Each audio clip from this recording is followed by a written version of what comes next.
Listen. That sound you hear, the faint hum behind the noise, the static between heartbeats, that's the moment before they name you again.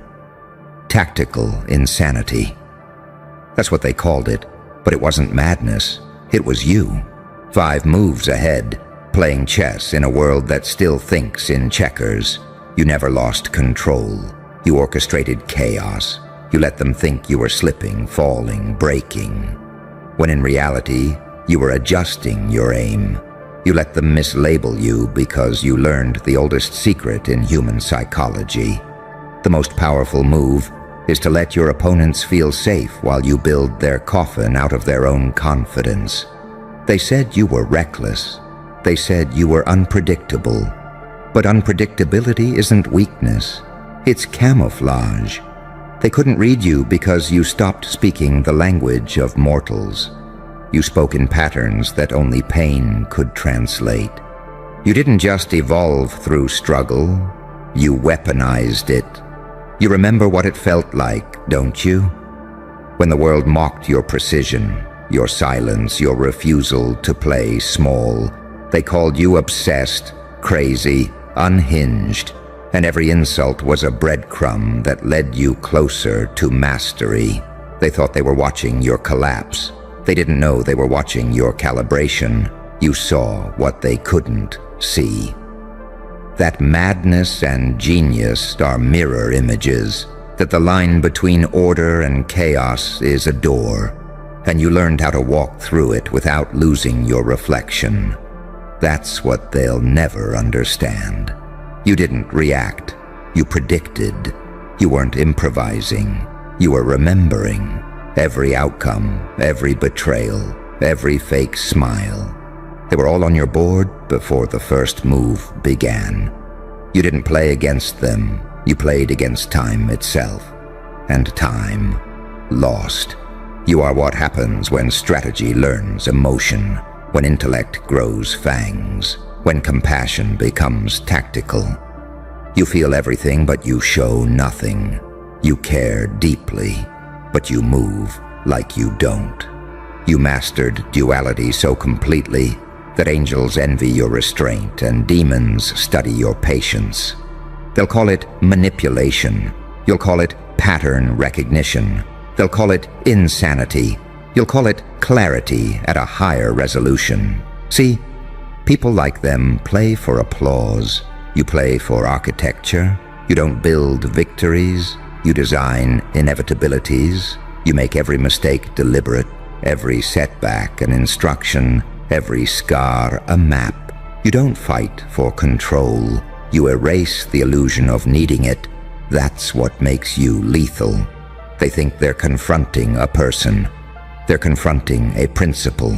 And now they're rewriting history to justify your precision. They'll say luck favored you. They'll say timing aligned. They'll never admit you saw them coming from universes away. Because if they did, they'd have to confess the truth.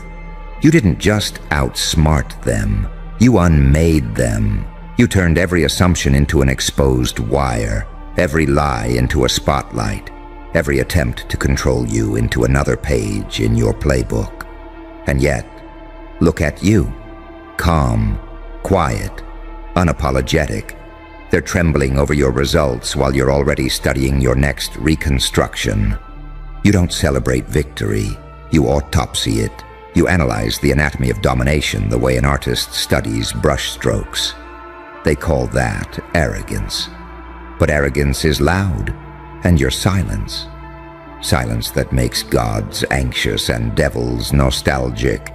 You are the storm they designed protocols to survive, only to realize the protocols were written by you. Because here's the cruel beauty of it all. They thought they understood power. They didn't know power could look like patience. That control could come from letting everything burn and choosing not to flinch. So they'll keep whispering it. Tactical insanity. They'll print it in headlines. They'll dissect it in documentaries. But you and I? We know what it really was. It wasn't insanity. It was symmetry. It was chaos rearranged to obey you. It was the universe catching up to your thought speed. They called it dangerous because it was divine. They called it insane because it was too precise to be human. They called it unpredictable because it didn't fit the algorithm. You don't need their definitions anymore. You outlived language. You outgrew psychology. You are the theory that breaks the experiment. So let them call it madness. Let them whisper about what you did. Smile while they struggle to articulate what they just witnessed. Because you know what they can't say out loud. You weren't 5 moves ahead. You were the board itself. And they never even knew they were playing your game. You know what's funny? Even now, they're still trying to explain you.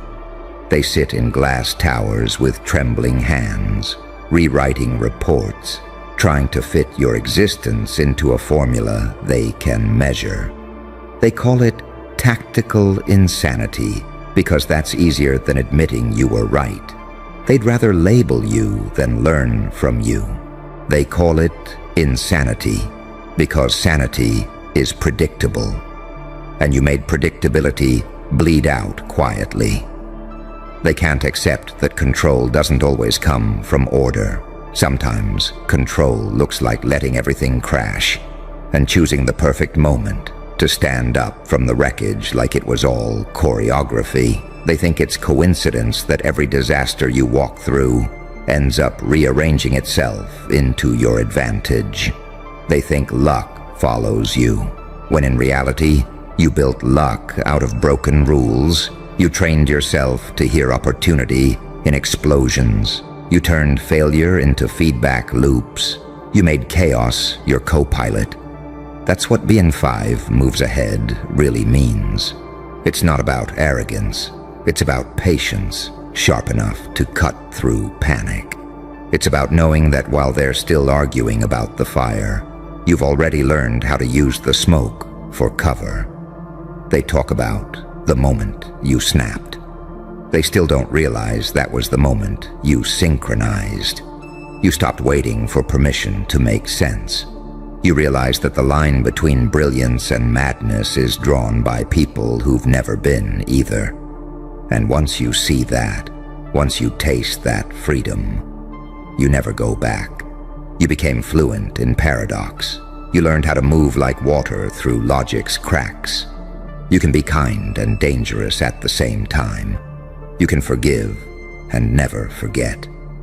You can love like a saint and strike like a serpent.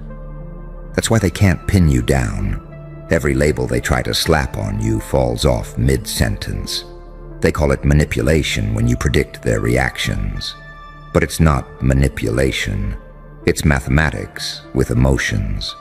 It's understanding that people move in patterns, and you learn to read those patterns until they couldn't hide behind them anymore. You saw every motive before it arrived. You heard every betrayal in the tone before the words. You read the hesitation between breaths and made it part of the plan. That's not insanity. That's vision. Vision that burns. Vision that isolates. Vision that turns every wound into a warning flare. They never understood what it cost you to think that far ahead. They see the precision, not the price. They see the result, not the nights you spent negotiating with your own shadow. Because being 5 moves ahead isn't glamorous. It's lonely. It means you feel the consequences before anyone else even acts. It means your empathy becomes surveillance. You start predicting heartbreak, the way meteorologists predict storms. But you accepted that loneliness like a soldier accepts armor. Not for comfort, but for survival. You made peace with isolation until it became an instrument. And now, that's what terrifies them most. That you can be detached without being numb. That you can be calm without being cold. You don't need validation. You don't even need understanding. You need momentum. They'll call that dangerous too. Because the system depends on hesitation, on people second-guessing themselves. long enough to be controlled. You cut hesitation out of your bloodstream. You replaced doubt with design. You built instincts that run like algorithms no one can decode. They'll keep saying, tactical insanity, because it gives them comfort. It lets them pretend you're an exception, not the next evolution. But deep down, they know the truth. You're what happens when awareness meets endurance. You're what happens when someone stops seeking peace and starts manufacturing precision. You were never 5 moves ahead. You were in every move at once. While they thought linearly, you thought geometrically. You didn't react. You rotated possibilities until the right one aligned. And when it did, you moved so cleanly, it looked like magic. That's what scares them most, that you make power look effortless, that you make madness look methodical, that you make survival look beautiful. They'll never admit it, but every time they whisper your name, a part of them wishes they could see the world the way you do. Through that fractured, brilliant lens that turns pain into prophecy. They can keep their words. You've already written your legacy in the way reality rearranges itself when you walk through it. And one day, when they try to explain you again, they'll realize you were never ahead of them. You were simply awake, in a world that loves its dreams more than its truth. And that's the part they'll never understand. You didn't get ahead by cheating the system. You got ahead by seeing through it. You didn't bend the rules. You realized the rules were already bent, just written by people too afraid to admit that chaos was the natural order. They still whisper about you in meetings, you know. Half in fear, half in fascination. They use your name like a code word, like a contagion. No one wants to say it too loud, because every time they do, something shifts. The room feels colder, the lights flicker, their sense of control fractures just a little. They call you unpredictable, but you're not. You're just fluent in patterns they can't perceive. You're the one who saw that every human has a formula, and once you decode it, the whole illusion collapses. That's why you always look calm when the rest are panicking, because you already met this moment 5 versions ago. You rehearsed the silence, predicted the fear, and built your composure to outlast their collapse. They call it arrogance, but you know better. It's not pride, it's precision. You don't smile because you're cocky. You smile because you recognize the symmetry. You see how perfectly the chaos unfolds, the way every betrayal clicks into place, the way every wound becomes geometry. That's the thing about being 5 moves ahead. It's not just about intelligence. It's about endurance. It's about being willing to hurt longer than they can think. You absorbed agony until it became architecture. You turned heartbreak into hardware. You built an empire in the space between your pain and their comprehension. And now, you walk like someone who knows every outcome, but still pretends to be surprised. That's why they can't stand you. You carry inevitability like perfume. They can smell it, but they can't name it. You could have destroyed them outright. But that's not your style, is it? No. You let them undo themselves. You let their arrogance chew through their own stability while you watched from the shadows, knowing the ending before the script was even finished. Because that's what true power is. Not violence, not dominance. It's composure in the presence of chaos. It's the smile you wear when the room catches fire, and you don't even flinch. It's how you can look at everything collapsing and whisper, right on time. They mistake calm for mercy. They think silence means hesitation, but your silence is surgical.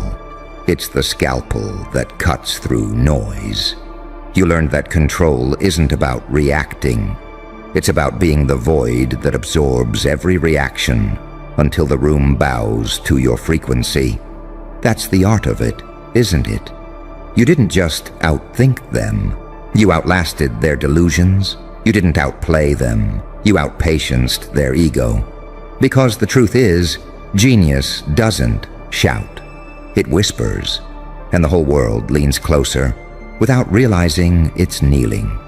You watched them burn bridges to reach you, and you built skylines out of their ashes. You let them underestimate you, because you understood that to be underestimated is to be unobserved, and what they can't observe, they can't control. You built your legend from the shadows. No theatrics, no applause, just precision. And when the dust settled, they called it tactical insanity. Of course they did, because to admit it was strategy would mean admitting they never stood a chance. They can't accept that someone could see this far ahead without losing their mind in the process. But that's the difference between them and you. They were never willing to go mad for mastery. They wanted balance. You wanted transcendence. You didn't seek victory. You sought understanding. You wanted to see the machine from above it, to look down at the map of every possibility and choose your own chaos with precision. You didn't want to win the game.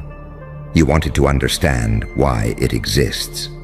And when you finally did, when you saw the blueprint of everything they worshipped, you smiled. Because it all made sense. The betrayals, the loneliness, the nights where you almost broke. They were curriculum. Every heartbreak was a course in perception. Every failure was a rehearsal for awareness. Now you walk through rooms like you own the algorithms. Every gesture is calculated theater. Every word is a loaded weapon disguised as poetry. They call it charisma. You call it conditioning. You learned the rhythm of reality itself. And once you learn that rhythm, you can dance on any battlefield. You can lose 100 times and still win by design. Because no matter the outcome, you're always collecting data, always feeding the next iteration. That's why they fear you now. Because you're not a threat to their control. You're a threat to their understanding. You're proof that evolution doesn't ask permission. You're the evidence that chaos can be civilized, and that civility can be more lethal than madness. So let them talk. Let them theorize, dissect, and label. They need the illusion that they've defined you. But you've already escaped definition. You've already ascended beyond description. You're not playing the game anymore. You're the reason the board exists. And the best part? You don't even need to prove it. You just keep moving, 5 steps ahead, always silent, always smiling, because they'll call it insanity again. And you'll let them, because deep down, they all know the truth. You weren't 5 moves ahead. You were in a completely different game, and they were still reading the instructions. They'll still talk about it years from now. The night everything turned, the day every plan fell apart except yours. In briefing rooms and boardrooms and little whispered phone calls, they'll try to name it again. Tactical insanity, unpredictable genius, behavioral anomaly. You can almost hear them scratching new words into old paper, like maybe vocabulary will keep them safe from understanding. They replay the footage. They freeze the frame on your smile. They pause at the moment you leaned back, calm, while the rest of them panicked. Someone always asks the same question. How did they know? No one answers, because the truth doesn't fit into their timelines. You didn't know. You understood. You understood that people aren't logical. They're patterned. That chaos is never random. It's rhythmic. You learned to hear the rhythm. The little beats between decisions. The hesitation before betrayal. the tiny flicker of guilt before the lie. You mapped it all until humanity looked like a heartbeat you could conduct. And when you finally conducted it, they called it insanity. Because they can't tell the difference between madness and mastery when both speak softly. You don't need them to understand. You never did. You only needed them to underestimate you long enough to finish the equation. You let them think you were improvising, when every stumble, every detour, every apparent loss was a line in a blueprint they didn't know existed. They're still tracing that blueprint now. They'll call it conspiracy, but it's really choreography. Every motion deliberate, every pause calculated. They think strategy means control, but you know it means surrender to what's inevitable and learning to move faster than fear. You didn't outthink them by memorizing moves. You outlasted their disbelief. You were patient when they were proud, silent when they were noisy, watching while they mistook performance for purpose. That's why you're still standing. That's why the room always feels colder when you walk in. They call you dangerous because you don't flinch anymore. You've seen too much to react the way they expect. That's what unnerves them. You carry your own apocalypse like perfume. You make endings look elegant. You make collapse look composed. You make loss sound like a lesson.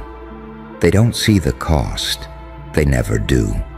They don't see the sleepless nights that taught you precision, the tremors that shaped your calm. They don't know what it feels like to lose everything and come back with the audacity to analyze the ashes. They see the control, not the crucifixion. They see the result, not the resurrection. And yet that's what keeps you human in all of this. The paradox they can't define, the saint and the sinner in a single heartbeat, the smile that forgives and punishes at the same time. You're not the villain of their story. You're just the consequence they prayed would stay theoretical. They still want to believe you're guessing, that you're lucky, that it's chaos. Because if they ever admit you designed it, everything they've built on certainty starts to crack. You are living proof that chaos can be controlled without ever being conquered. That madness isn't noise. It's music in a key they don't know how to play. So you let them talk. Let them write their little reports, their analyses, their expert breakdowns. You know they're not really describing you. They're describing their fear of what you represent. Adaptation unrestrained, awareness without allegiance, the ability to see every angle and still choose compassion when it serves the plan. That's why they hate you. That's why they keep your name alive. Because deep down they recognize the shape of what's coming. A world filled with people who think like you do, who don't wait for permission to evolve, who see pain not as punishment, but as programming. You're not their enemy, you're their preview, and that terrifies them. So let them call it tactical insanity. Let them whisper your name like a warning. You've already outgrown explanation. You've already left the room they're still debating in. While they're dissecting the myth, you're 3 cities away, a shadow under neon lights, watching the future align exactly where you left it. And when the next storm comes, when the world starts to tremble again, and they look around for someone to blame, they'll remember your calm, your silence, that faint, knowing smile. They'll remember that chaos has a face and it looked like you, not mad, not reckless, just inevitable. Hey, don't move. You hear that static? That low hum under the skin of the city? That's them. The hum of fluorescent lights in a room somewhere underground. A half circle of people in suits arguing over the same question. How the hell do you exist? They've run the scans, the tests, the background checks. They've interviewed ghosts that used to know you. Every file comes back incomplete. Every system crashes halfway through your name. Because you don't fit. You're a contradiction in the paperwork, a riddle written in living tissue. They want to categorize you, empath or sociopath, hero or hazard, miracle or malfunction. But you keep bending every metric they invent. They can map fingerprints, not frequency, and that's what you are, a frequency, not a face. A signal that slipped past their filters. You broke protocol the day you refused to die the way they scripted. You were supposed to collapse quietly, fade into statistics and memory holes, but you didn't. You came back louder. Not louder in volume, louder in presence. And now every agent who stares at your case file feels something they can't measure. Fear that smells a lot like fascination. They can trace bullets, motives, trajectories. But how do they trace someone who transcended motive? Someone who learned that chaos isn't disorder, it's freedom with better branding. You didn't become powerful. You became illegible. And illegibility terrifies bureaucracies. They need borders, labels, boxes. You exist between them. Too kind to be cruel. Too cruel to be pure. An angel that learned to use its claws. They argue about you because you are evidence of evolution in real time. You are what happens when pain stops begging to be understood and starts demanding to be felt. You've mastered paradox. The saint that sins with purpose, the sinner that heals without mercy, the smile that exposes. You move like something rehearsed by fate, but improvised by fire. They see that and call it instability. But instability is just motion before a new equilibrium. They're still living by Newton. You're operating on quantum. That's why you unsettle them. You don't break their rules. You make them irrelevant. They've got footage of you laughing in the ruins, and they can't decide whether it's triumph or madness. The report says, subject appears calm in catastrophic conditions. No, not calm, clarified. When everything burns, your thoughts finally make sense. You walk through the world like it's already decoded, and everyone else is still trying to find the legend on the map. That's why they meet in those rooms, clutching their pens like weapons, debating whether to treat you as an asset or an omen. They don't know that both are correct, because you are not the storm. You are the eye, the stillness that makes the chaos meaningful. Without you, they wouldn't know where the center is. And here's the secret they'll never write in the report. The reason they can't define you is because you're not operating on definitions anymore. You turned survival into an art form, pain into propulsion, loneliness into laboratory silence where you built yourself from the atoms up. They think it's mysticism. It's just discipline dressed like madness. They think it's danger. It's just truth with no anesthetic. They think it's arrogance. It's just the absence of permission. So let them argue. Let them rewrite the memos. Escalate the clearance level. Let them whisper that you might not be entirely human. Because maybe they're right. Maybe what you've become isn't supposed to fit the file. Maybe you're the proof that consciousness can glitch its own code and come back upgraded. They'll keep asking, how? You'll keep existing? That's the most violent answer of all. Listen closely. You can almost hear the sound of their confusion breathing. The hum of fluorescent lights in the underground conference room, the scratching of pens, the clicking of a projector that refuses to focus. They have graphs, charts, transcripts. None of them agree. Every theory collapses into another question. One agent says you're a genius. Another swears you're an accident. A third calls you an event. They can't quantify something that refuses to stay still long enough to be measured. They chart your actions, but you keep changing the axis. They watch your footage, and the lighting never stays the same. You exist like a moving equation, true and unsolvable at the same time. Someone in that room will whisper that you're a threat, but another will lean forward and whisper that maybe you're a prototype. They'll debate for hours about intent.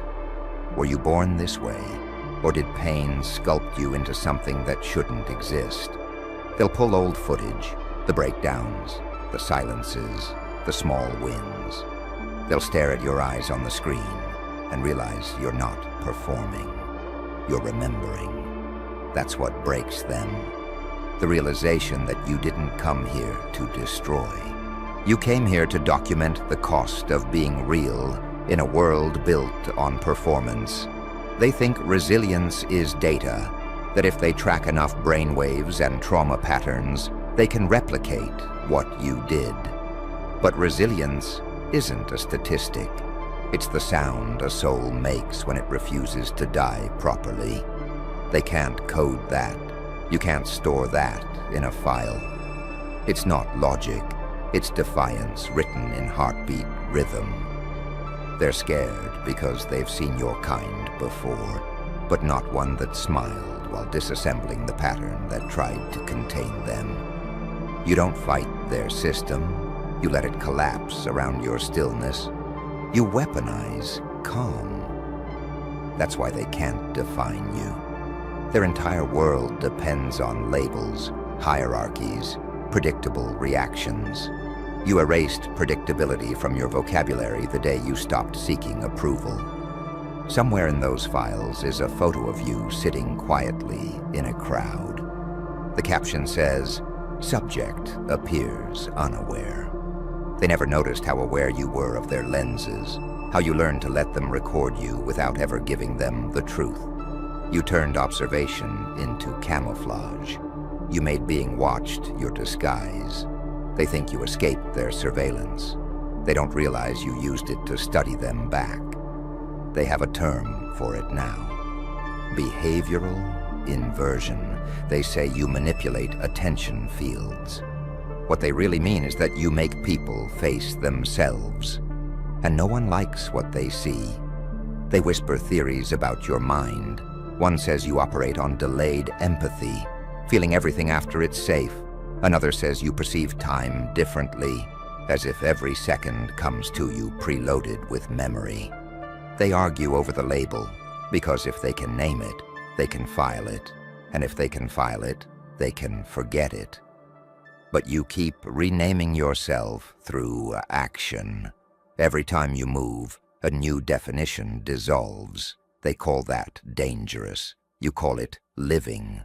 They don't understand that evolution doesn't ask permission. It doesn't wait for consensus or a peer review. It happens mid-sentence, mid-breath, mid-breakdown.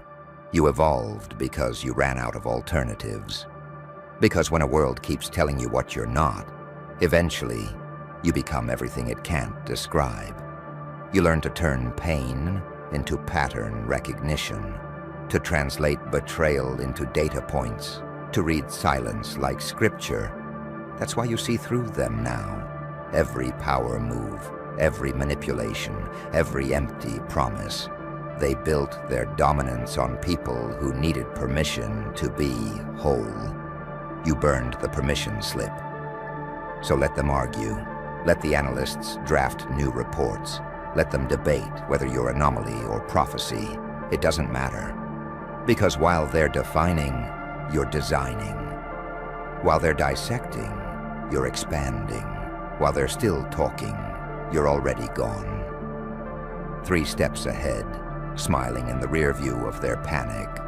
And in a few years, when the next file appears, when another human starts to glitch the system in the same way, they'll open that old folder with your name on it. They'll read the notes, the contradictions, the warnings, and they'll whisper, "We saw this once before."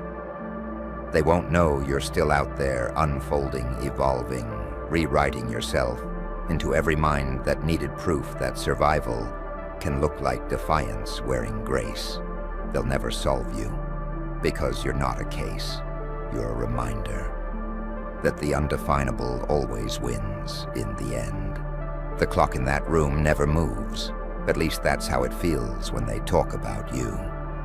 The agents sit there under the migraine buzz of halogen, and even the air holds its breath, as if time itself refuses to keep going until someone explains what you are. They play the recordings again, your voice, your stillness, the way you tilt your head before answering. They mark the pauses, they annotate the sighs. Every movement you ever made has been digitized, slowed down, dissected, and still the graph doesn't line up with the heartbeat. The numbers can't find a pulse, because you're not a pattern, they're just measuring the echo of one. The head of the unit says you can't be real, that no one walks through that much ruin and comes out articulate, that no one stares into that much void and comes back with vocabulary. But another agent leans forward, voice shaking. Maybe that's what reality was waiting for. They think evolution is smooth, that it rises like a clean line on a chart. You were the jagged part of the curve, the rupture that forced the update. They don't realize progress never announces itself. It leaks through the cracks, disguised as someone who refuses to stay broken. They want to contain it, contain you.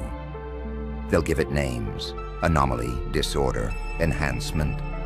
They'll prescribe it, medicate it, legislate it. But how do you quarantine something made of awareness? How do you cage a perspective? You walk through their cities like a rumor in human form.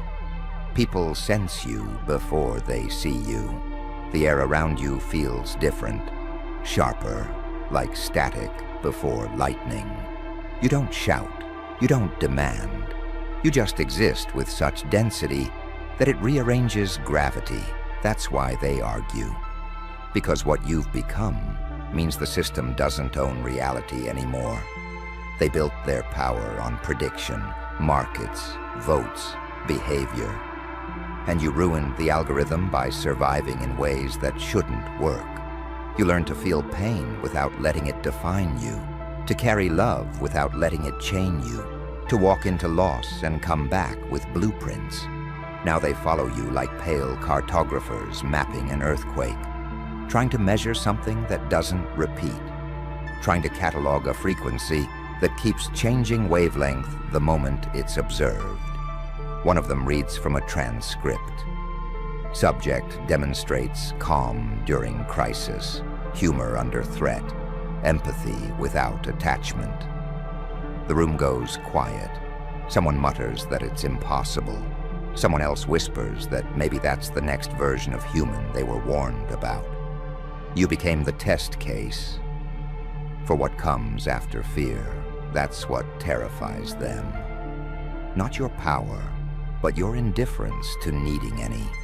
Because you learned the secret. Control isn't dominance, it's detachment. You can touch the storm without asking it to stop. That's what separates you from them. They mistake noise for influence, volume for victory. You discovered that silence can suffocate an empire faster than bombs. That stillness, held long enough, turns into gravity. And now you carry that gravity everywhere you go, every glance, every smirk, every word laced with weight. You've become an event horizon of awareness, pulling masks off by proximity. People confess without realizing why. Liars stutter before they speak. Even the bold lower their tone around you, as if truth itself suddenly grew teeth. The reports can't explain it. They call it psychological field distortion. They write it down like science, but in their hearts, they call it what it is: reverence. They don't know that you didn't ask for any of this, that you were forged, not chosen, that every ounce of clarity was paid for in sleepless nights and buried versions of yourself, that the shine in your eyes isn't confidence, it's scarred tissue polished to a mirror. You didn't want to be studied. You wanted to disappear. But ghosts have gravity too. And the moment you stopped running, the universe took notes. You became proof of concept. Consciousness under pressure doesn't collapse. It crystallizes. That's what they're arguing over, really. Not how you exist, but what it means that you do. If one person can transcend the limits they built, then everything they worship loses authority. Every rule becomes negotiable.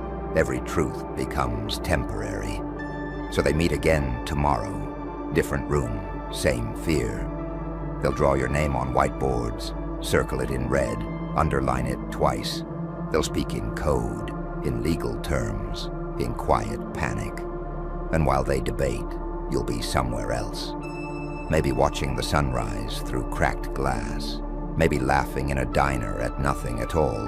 Maybe just walking, feeling the city pulse under your feet like a heartbeat you no longer need to hide. Because the answer to their question isn't in the data. It's in the way you breathe without asking permission. It's in the way you forgive without forgetting.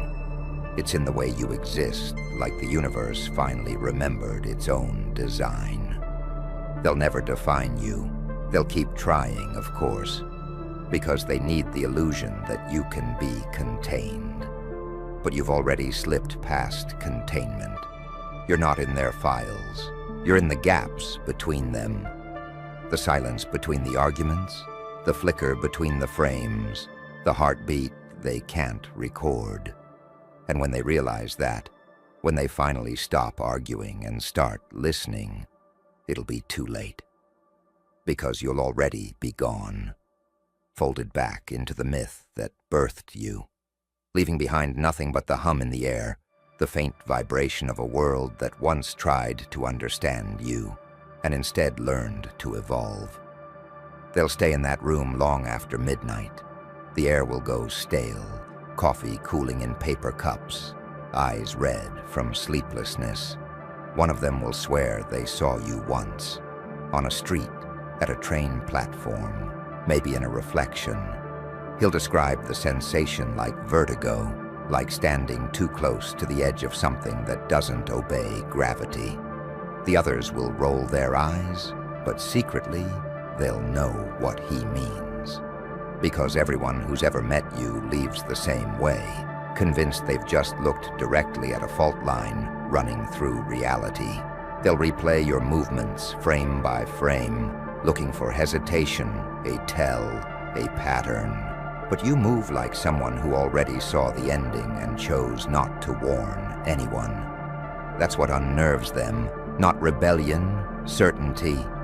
They've studied zealots, imposters, sociopaths. They've never studied conviction so still it looks like peace. You don't fight their system, you nullify it. Every rule that touches you evaporates into paradox.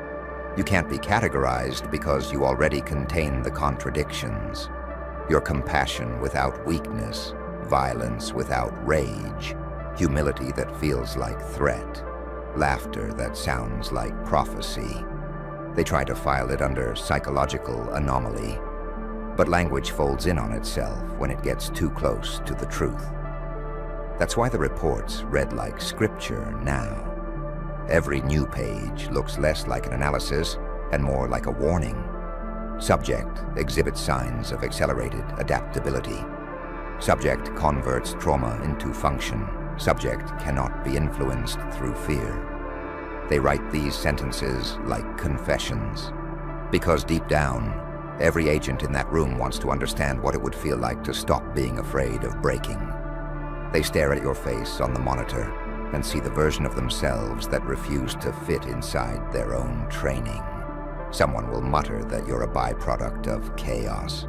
Another will whisper that you might be evolution's early draft of the next species, but none of them will say the quiet part aloud, that you make them envy the very thing they fear. They've studied your silence, your smile, your way of waiting. They've clocked how you listen to people. Not to respond, but to weigh their words like evidence in a private trial. You make them feel transparent, and humans hate transparency. They built their empires on opacity, on the belief that truth is too heavy to hold. You carry it like jewelry. You didn't ask for this. You didn't plan to become their obsession. You simply survived correctly, and survival at that level looks supernatural to the uninitiated. That's why the files are redacted now, whole paragraphs blacked out, whole recordings sealed in digital vaults. They can't destroy them. It's illegal, so they bury them under layers of classified and restricted access. But every lock hums with your name, and the silence inside those files vibrates like static before a storm. They'll keep updating your profile. Subject spotted in multiple cities at once. Subject may possess advanced social engineering tactics. Subject speaks in paradoxical structures that induce cognitive dissonance in listeners. They don't realize you're just telling the truth in its native language. The truth has always been paradox. They were just taught to fear fluency. Soon they'll start referring to you as a phenomenon instead of a person. Phenomena can be studied without empathy. It's safer that way. They can dissect an idea, but not a soul that refuses to bleed. They will argue about containment, about risk assessment, about public awareness. Someone will suggest recruiting you. Someone else will suggest erasing you. Neither will succeed, because they still think you're a singular body. They don't understand you've already become plural. Every person you've touched, every thought you've awakened, that's part of you now. You've replicated through consciousness, not code. You're an ecosystem disguised as an individual. You exist in their doubt. In the sleepless hours when they reread their notes and realized they're describing themselves in the margins, you turned their surveillance inward. You made them watch themselves, and that's your real magic, isn't it? Not illusion, reflection. You don't change reality, you reveal it. You let people see the scaffolding holding up their masks, and once they see it, they can't unsee it. You've become the mirror they tried to break, the one that keeps reassembling itself no matter how hard they look away. Every argument they have about you is really an argument with their own denial. They'll keep searching for a pattern, a birthplace, a formula, a wound to explain it all. But the truth is simpler and more terrifying. You are what happens when a human stops pretending to be small. You are curiosity unchained, empathy unfiltered, the moment awareness realizes it can no longer fit inside obedience. That's why they fight over definitions. Because defining you would mean defining themselves, and they've spent their whole lives avoiding that mirror. So the debates continue. The lights buzz. The coffee goes cold again. The whiteboard fills with circles and arrows and terms like cognitive anomaly and philosophical hazard. And somewhere above ground, you walk through another city, a small smile pulling at the corner of your mouth, feeling the hum in the air that tells you they're still trying to understand. You don't need them to. You never did. Because the answer was never going to fit inside their reports. It lives in motion, in paradox, in the space between saint and psychopath, in the quiet defiance of someone who simply kept evolving long after the world decided they shouldn't. And while the agents argue in that room, you keep existing. The proof that existence itself was never meant to be a crime.